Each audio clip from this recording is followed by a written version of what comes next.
باپ اور بیٹے اور روح القدس کے نام میں آمین۔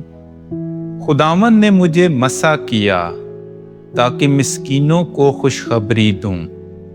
ہمارے لیے آج کی تلاوت اشعیاء نبی کا صحیفہ اس کا 61واں باب اور اس کی پہلی آیت سے لے کر تیسری آیت تک۔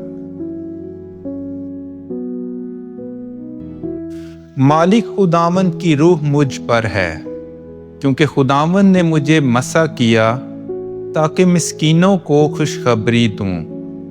اس نے مجھے اس لیے بھیجا کہ شکستہ دلوں کو درست کروں اور اسیروں کو آزادی کی اور قیدیوں کو رہائی کی بشارت دوں، تاکہ خداوند کے سال مقبول کا اور ہمارے خداوند کے انتقام کے دن کا اشتہار دوں اور سب ماتم کرنے والوں کو تسلی بخشوں، تاکہ صہیون کے ماتم کرنے والوں کو خوشی دلاؤں، راکھ کے بدلے زینت اور ماتم کے بدلے خوشی کا تیل اور نا امیدی کے بدلے ستائش کی خلت انہیں بخشوں۔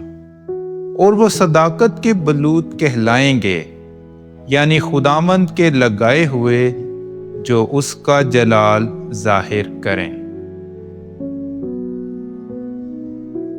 پاک کلام کے پڑھے اور سنے جانے پر خدا کی برکت ہو۔